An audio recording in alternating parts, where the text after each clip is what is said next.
मी बोरकर गुरुजी, विश्व ज्योतिषाचार्य, ब्रह्मांड ज्योतिष कार्यालय, मुक्काम पोस्ट रावेर, जिल्हा जळगाव.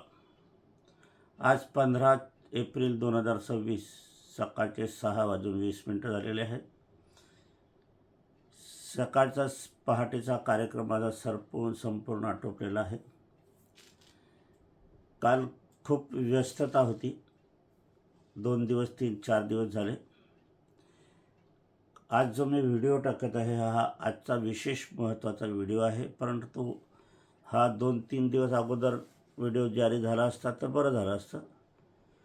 परंतु कामाच्या व्यस्तता आणि एकटेपण यामुळे हा व्हिडिओ राहून गेलेला. असो, तरी पण आजचा व्हिडिओ आपण टाकत आहोत. प्रदोष आणि शिवरात्र आज आहे. प्रदोष आणि शिवरात्र एकत्र आलेली आहे. आज 15 तारीख, वार बुधवार, त्रयोदशी आहे. रात्री 10:32 पावितो आणि मीन राशी सकाळी 9:38 नंतर येणार आहे. प्रदोषही आपल्याला करता येईल आणि शिवरात्रही आपल्याला करता येणार आहे. आणि हा महत्त्वाचा दिवस असल्याकारणाने घाईगर्दीत का हाना पाड मार्गदर्शन करीत आहे. आता वयोमानाने थोडासा विलंब होतो, हे आपल्याला सहन करावंच लागेल, त्याला काही इलाज नाही. असो, परंतु तुमची भेटीची उत्सुकता असते, मार्गदर्शन कर्तव्य असते, हे पण मी समजतो. आजच्या कार्याला सुरुवात करण्यापूर्वी माझी पत्नी स्वर्गीय सौ निर्मलाबाई बोरकर यांना अभिवादन करूया आणि आजच्या कार्याला सुरुवात करूया. प्रदोषाचं व्रत बहुतांशी पुरुष लोक जास्त करतात, स्त्रीवर्ग कमी करतो. आणि शिवरात्र पण पुरुष आणि स्त्रिया सममान करतात असं आढळून येते. पण माझी पत्नी स्वर्गीय सौ निर्मलाबाई बोरकर प्रदोषही करत होत्या आणि शिवरात्रही, मासिक शिवरात्र करत होते. प्रदोष काळातच प्रदोष उपासना महत्त्वाची असते, हे लक्षात घ्या. मासिक शिवरात्रीचे व्रत अधिक फलदायी सन 2026 15 एप्रिल वार बुधवार या दिवशी त्रयोदशी आदल्या दिवशी रात्री 22:13 सुरू होत आहे. सूर्योदयकालीन त्रयोदशी, सूर्यास्तकालीन पण त्रयोदशी रात्री 22:32 आहे. त्रयोदशी तिथी असणार आहे. या दिवशी सूर्यास्त 18:55 हे लक्षात घ्या. सूर्यास्ताचं महत्त्व आपल्याला या ठिकाणी असते, मात्र प्रदोष काळ हे बघून घ्या. हा प्रदोष हा रात्री 21:19 आहे. प्रदोष काळ किती आहे तर 18:55 ते 21:19 आता प्रदोषाचे उपवास बहुतांशी लोक काय करतात, दिवसभराचा करतात. आता दिवसभराचा प्रदोष नसतो ना. माझं नेहमी सांगणं आहे की कुठे काही लिहिलेलं असतं तर चुकीचं सुद्धा लिहिलेलं असते. आता एकादशीचं व्रत एकादशीला कराल ना तुम्ही, शिवरात्रीचं व्रत शिवरात्रीलाच कराल ना. अमावस्याचं व्रत करत असेल तर अमावस्यालाच करावं लागेल. चतुर्दशीला करता येणार नाही किंवा प्रतिपदेलाही करता येणार नाही. म्हणून प्रदोष काळ केव्हा आहे तर 18:55 सायंकाळी ते रात्री 21:19 तो आपल्याला उपवास करायचा आहे. दिवसा उपवास धरला तर कसं होईल, नाही होणार ना, त्यावेळेला प्रदोष काळ नाही ना. असो, प्रदोष ज्यांना करायचा आहे त्यांनी ह्या काळातच करावा. मासिक शिवरात्रीचा उपवास सूर्योदय ते सूर्यास्त दरम्यान करावा. ज्यांना मासिक शिवरात्रीचे व्रत करायचे आहे त्यावेळी सूर्योदय ते रात्री 1 उपवास करायचा आहे. पूजन काळात उपवास हवा असतो, म्हणूनच रात्री 1 उपवास धरावा. प्रदोषाचे व्रत फार कमी लोक करीत असतात व नवीन पिढीस तर प्रदोषविषयी काहीही माहिती पण नाही आहे. त्याप्रमाणे आपण प्रदोषाची माहिती करून घ्यावी. व्रत संबंधित नियम पाळणे जसे महत्त्वाचे आहे त्याप्रमाणे व्रताची वेळ पाळणे पण फार महत्त्वाचे आहे. व्रतास उत्सवात, श्राद्धात तसेच देवी देवतांचे जन्मोत्सवात तिथी महत्त्वाची मानली जाते. तिथी ही शुभ किंवा अशुभ सर्वच कार्यात महत्त्वाची मानली जाते. पण वेळेत अति महत्त्व असल्याकारणाने वेळ महत्त्वाची मानून तिथीचा उपविचार तेवढा करून वेगळेनुसार शुभ महत्त्व बघायचे असतात. याच वेळेवर केलेले विधी आपणास फल देत असतात. सण वार कुळाचार व वैकल्य उपवास केल्याने आपणास पुण्याचा लाभ मिळतो. कुणास मिळत नाही असे पण दिसते, पण कुठलेही फळ वृक्षास आहे तो पावे तो त्याचे महत्त्व आहे. फळ झाडापासून दूर झाले की त्याची फेकाफेक सुरू होते, त्याचा मोलभाव होतो आणि ते विकले जाते. त्याचगत आपले निर्माते आईवडील आहेत, त्यांना आपण अव्हेरले, त्यांना आपण अपमानित केले.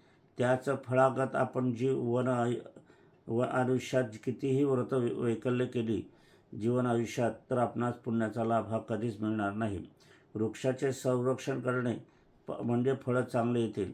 आईवडिलांची सेवा केली तरच आपणास मंदिरात जाऊन देवदर्शन होईल, अन्यथा ते मूर्ती बघण्यासारखे होणार आहे. प्रथम माता पिता वंदन, नंतरच देवी देवतांना चंदन. प्रदोषाचा काळ हा सूर्यास्तानंतर 6 घटीचा असतो. 1 घटी म्हणजे 24 मिनिटाची असते, लक्षात घ्या. एकूण मिनिटे 144 होतात.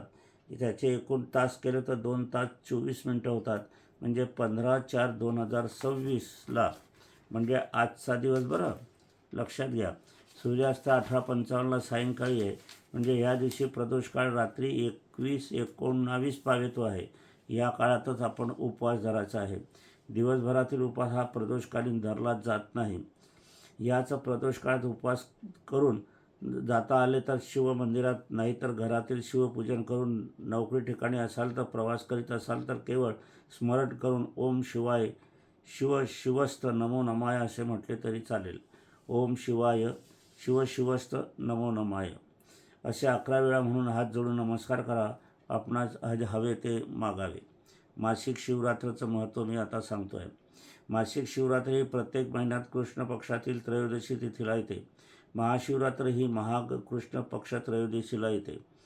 ही महाशिवरात्र वर्षभरातून एकदाच येते व हा महाशिवरात्रीचा दिवस शिवपार्वतीचे विवाहाचा दिवस असतो, हे लक्षात घ्या.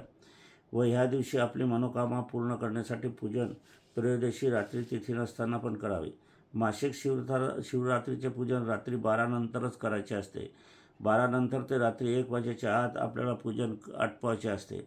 ही पूजनाची वेळ मासिक शिवरात्र व मागे शिवरात्र तसेच सोमवारचे पूजन देखील ह्याच वेळेस करावे. ही वेळ शिवास प्रसन्न करण्यासाठी योग्य असते. आपली स्वतःची ध्यानधारणेची असते. समस्या असलेल्या व्यक्तींनीच पूजन करावयास हवे असे नाही. आई वडील, भाऊ बहीण, नंतर पत्नीने केले तरी चालते. माणसांना वेळ मिळत नाही, मुलं करत नाही का म्हणून आईने, वडिलांनी किंवा बहिणीने किंवा इतर नाते रक्तसंबंधित करू शकतात. आई वडील 100% आपल्याला उपासना आहे, भाऊ बहिणीस 50% व पत्नीला 25% असा लाभ मिळत असतो. आई वडिलांचे निधन झाले असेल तर किंवा भाऊ बहीण यांनी पूजन केले नाही तर पत्नीने केलेले पूजन इत्यर्थ आपणास 75% लाभ मिळतो. लाभ हा मिळणारच आहे.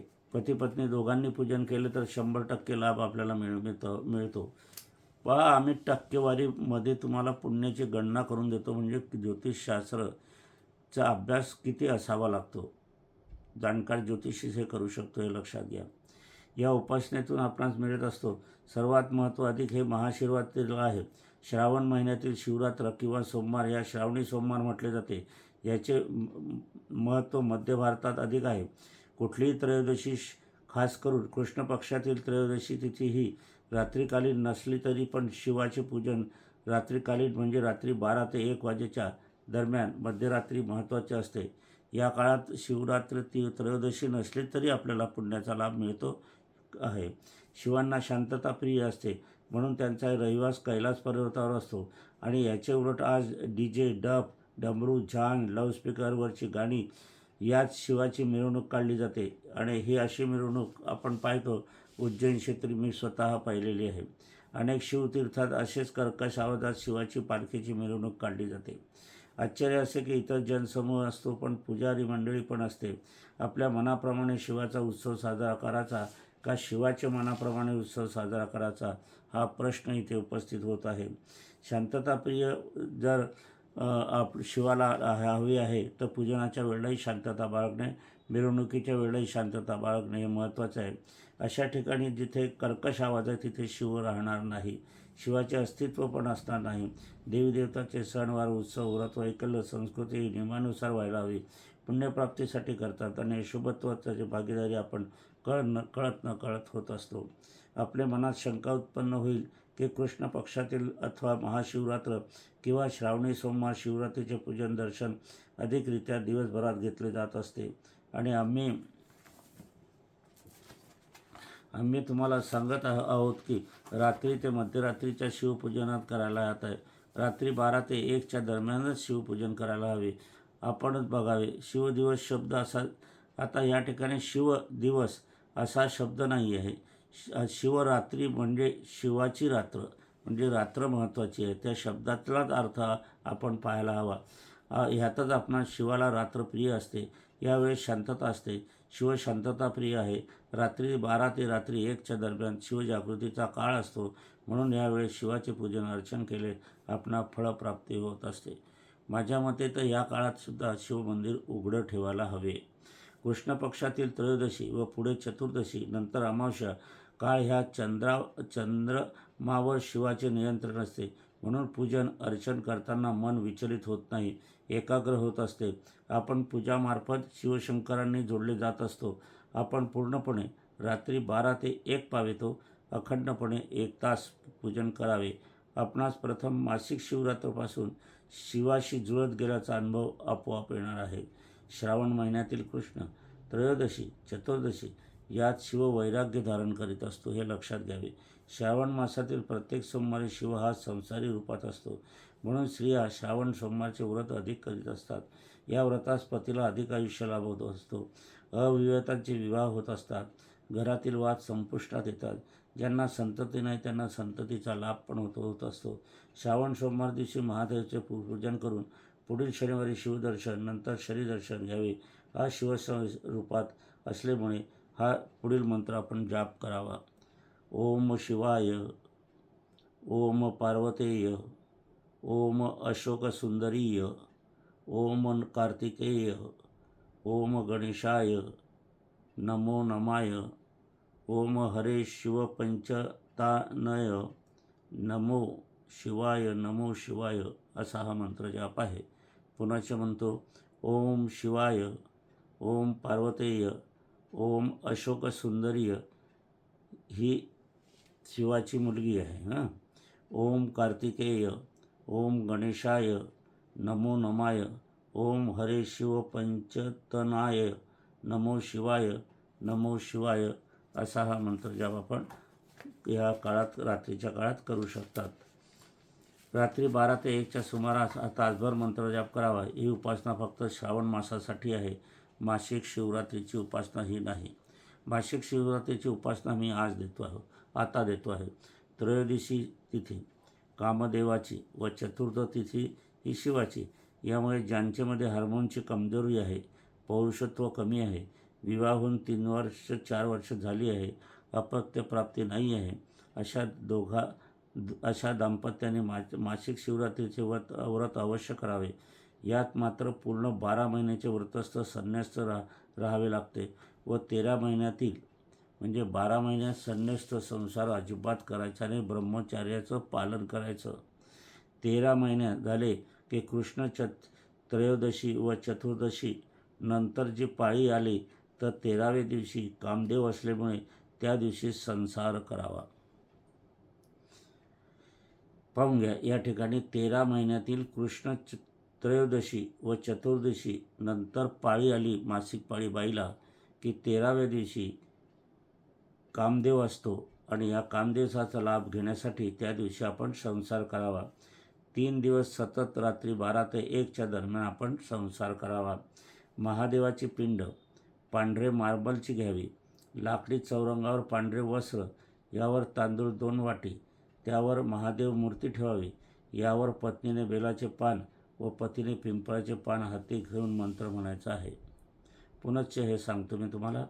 महादेवाची पिंड पांढरे मार्बलची घ्यावी. लाकडी चौरंग घ्यावा. पांढरे वस्त्र त्यावर टाकावे. तांदूळ 2 वाटी त्याच्यावर ठेवा आणि ते पसरवा. त्यावर महादेवाची मूर्ती ठेवा व यावर पत्नीने बेलाचे पान व्हायचे आहे आणि पतीने पिंपळाचे पान व्हायचे आहे. आणि मंत्र म्हणायचा आहे. यत्र शिव पार्वतेय स्वगृहे पूजनांती. हे घरी करायचं आहे. यत्र शिव पार्वतेय स्वगृह पूजनांती. दुसरी ओळ, श्री कार्तिकेय श्री गणेश श्री अशोक सुंदरी. दुसऱ्या ओळीत काय आहे? श्री कार्तिकेय श्री गणेश श्री अशोक सुंदरी. तिसऱ्या ओळीमध्ये आहे नमो नमाय नमस्तुत्यय श्री कामदेव नमः. तिसऱ्या ओळीमध्ये काय आहे? नमो नमाय नमस्तुत्यय श्री कामदेव नमः. चौथी ओळी आहे मन इच्छा वंशादी फलम प्राप्त्यर्थ. चौथ्या ओळीत आहे मन इच्छा वंशादी फलम प्राप्त्यर्थ. पाचवी ओळ आहे मम स्वहस्ते श्री सौपूजन अर्पणस्तु. मम स्वहस्ते श्री सौपूजन अर्पणस्तु. पुढची ओळ, सर्व शिवपंचायतने पूजन स्वीकारार्थ संतुष्टेय. सर्व शिवपंचायतने पूजा स्वीकारार्थ संतुष्टेय. नमो नमाय शिवस्तुते नमो नमाय असे म्हणून आपण एक एक पान अर्पण करत जावे. पती पत्नीचे जन्माक्षराची बेरीज, आपले जन्म जे नाव आहे त्याची बेरीज करायची आणि तितकी पाने आपल्याला अर्पण करावी लागेल. याच्यापेक्षा जास्त केली तरी चालतील. मात्रा उकार असले तर त्यांची संख्या, जसं काही निर्मलाबाई आहे त्याचा ही मात्रा आली, निर्मलाबाई हा रफार एक आला आहे आणि ही विलांटी आली आहे, तर ती पण मिळवावी आणि त्याचा एकच धराचं. मग आता पत्नीचे नाव अर्पिता आहे असं लक्षात घ्या आणि पतीचे नाव अजिंक्य आहे. अर्पिता 3 अक्षर आणि 1 विलांटी, 1 रफार म्हणजे 5 झाले. अजिंक्य ह्यात 4 अक्षर 1 विलांटी 5 झाले, म्हणजे दोघांची बेरीज 10 झाली. 10 पानं पत्नीने व्हायची आहे बेलाची व 10 पाने पिंपळ पतीने अर्पण करायची आहे. यापेक्षा अधिक हवी, कमी नको. मात्र दोघांनी पान हातात धरून मंत्रजाप करावा. दोघं मिळून 1 मंत्रजाप म्हणजे 10 मंत्रजाप होतील. हळद कुंकू इतर कशानेही पूजन करायचे नाही. त्रयोदशीस पूजन दुसऱ्या दिवशी नमस्कार करायचा. पाने विसर्जनात टाकायची. पिंड पुनश्च देवघरात ठेवायचा. तांदळाचा भात करायचा. गावरानी तूप साखर शिखावा. मधुमेह असल्यास साखर घेऊ नये. असे 13 महिन्यातील शिवरात्र आपणास करावायचे आहे. बाईची पाळीचा अडथळा आला तर पुढील शिवरात्र वाढून घ्यावे.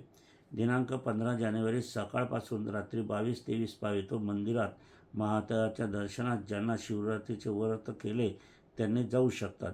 मात्र ज्यांनी प्रदोष व्रत धरले आहे त्यांनी सूर्यास्त 18:55 ते रात्री 21:15 पावेतोच्या दरम्यान शिवदर्शन मंदिरात घ्यायला हवे. नाही घेतले तरी चालते. शिवाचे दर्शन घ्यावे. यापूर्व अथवा या पश्चात शिवदर्शन प्रदोषवशात घेऊन उपयोग होत नाही. प्रदोष काळात शिवमंदिरात किंवा घरचेच महादेवाच्या पिंडाचे पूजन करावे. घरात जेवढे सदस्य असतील बाहेरगावचे धरून तेवढे मूग उडीद लिंगावर अर्पण करावे. हळद कुंकू फुले अगरबत्ती दिवा काही नको. दिवशी हेच उडीद स्वयंपाकात वापरावे. आता प्रदोष काळाचं हे सांगितलेलं आहे. हे पूजन प्रदोष काळात शिवमंदिरात किंवा घरचे महादेवाच्या पूजन करावे. घरात जेवढे सदस्य असतील बाहेरगावचे जीवित असलेले तेवढे मूग उडीद लिंगावर अर्पण करावे. हळद कुंकू फुले अगरबत्ती काही नको. दुसरे दिवशी हेच उडीद स्वयंपाकात वापरावे. असा हा प्रदोष काळ आणि शिवरात्रीच्या काळाचं महत्त्व मी तुम्हाला सांगितलेलं आहे. असो, आजच्या कार्याचं इथेच समापन करूया आणि माझी पत्नी स्वर्गीय सौ निर्मलाबाई बोरकर यांना अभिवादन करूया. मार्गदर्शन तुम्हाला हवं असेल तर तुम्ही मार्गदर्शन हवं असेल तर आपण व्हिडिओ बघू शकता. इतरांना तुम्हाला आवडत असेल तर इतरांना शेअर करा.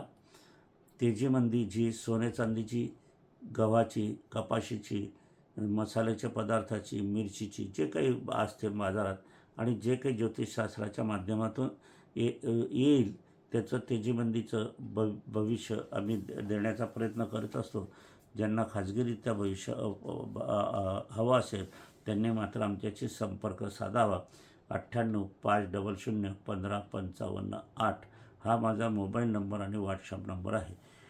तुमचं माझ्याशी संपर्क झाल्यावर आम्ही लिखित स्वरूपात जे आहे ते व्हॉट्सअपवर तुमच्या स्वतःच्या व्हॉट्सअपवर आम्ही टाकू आणि ते 1 महिन्याचं असेल.